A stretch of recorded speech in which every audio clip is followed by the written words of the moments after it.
But first, as chaos ensues across the country over university investment ties to Israel, Ohio State University is no exception. Just last week, 36 people were arrested when protesters set up an encampment on the lawn and were forced to leave by police. Yesterday, things were more peaceful, with speakers rallying for 3 hours and dispersing after. At other campuses, it's not so quiet today.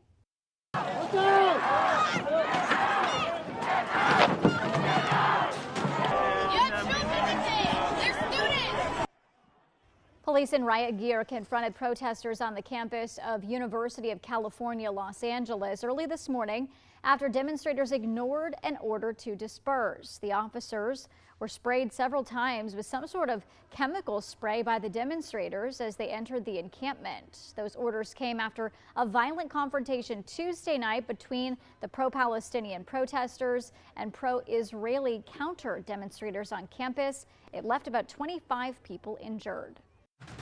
We're asking questions about those ongoing campus protests as encampments cover university lawns across the country. Many protest sites are erupting as university officials call in police. Now, this Saturday is the 54th anniversary of Kent State University's mass shooting, where Ohio National Guard members killed 4 unarmed college students and wounded 9 others, all while they were protesting the Vietnam War. Joining us now is Kabir Syed, an associate professor in Kent State's Department of African Studies. Thank you so much for joining us. Kabir, you're also teaching the class May 4th, 1970 and its aftermath class at that university. I'm just curious what you guys are doing to remember that as we come up now on the 54th anniversary. Well, first, thanks for having me on. Yeah, we are coming up on our 54th commemoration of the shootings at Kent State, and there are a number of programs. Actually, there's a program right now looking at the role of Richard Nixon in the shootings and the aftermath of the shootings, and there's some programs looking at the international impact of Kent State and looking at some protest shootings in South Korea in a town, a city called Gwangju, South Korea, that occurred in about 10 years after Kent State. So there are a number of different programs, and then that'll all culminate with the commemoration on Saturday at 12:26. There were a lot of protests 54 years ago. We're seeing a lot of protests around the country right now. What are the main factors driving these protests by students? Well, I would say today, the main factor is the war in Gaza and our government's complicity in it, and our government's involvement in it. And I would say that students across the country are calling for people to start recognizing what's happening in Gaza and to look at the disproportionality of what's occurring to Palestinians, predominantly women and children, and to also look at the interconnected role of our government and our military-industrial complex and security complex within that war.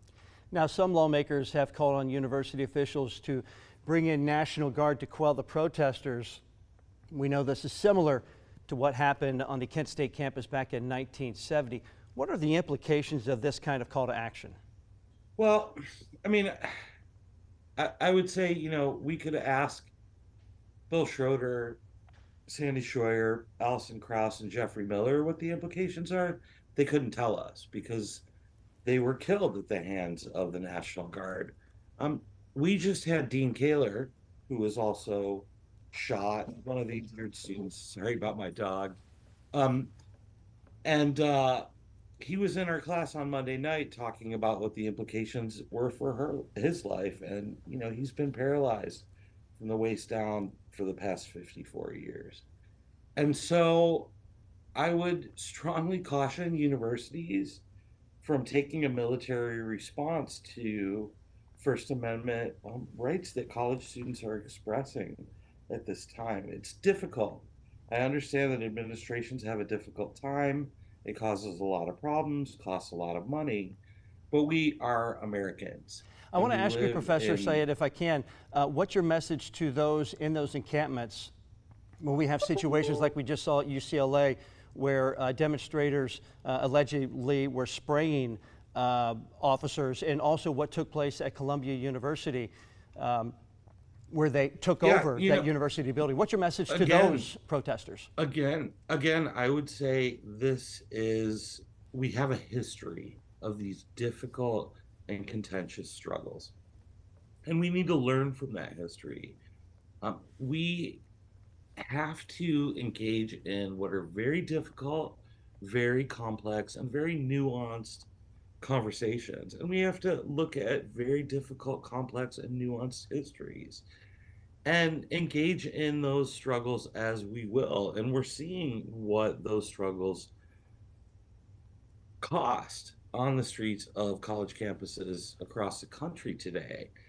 What I will say is that I think that these struggles have been out there for a long time, and the cost has generally been borne by the protesters. And I think that's why you'll see faculty and staff, as well as students across the country, really having concerns. So I tell those students, I counsel my students here at Kent State, proceed with extreme caution. Well, it's certainly a Recognize what the conversation risks that are. would require much more than the 3 minutes that we've been able to That's talk right. here tonight. Associate Professor Kabir Syed of Kent State University's Department of African Studies. Thank you so much for joining us. Thank for you your for insight. having me.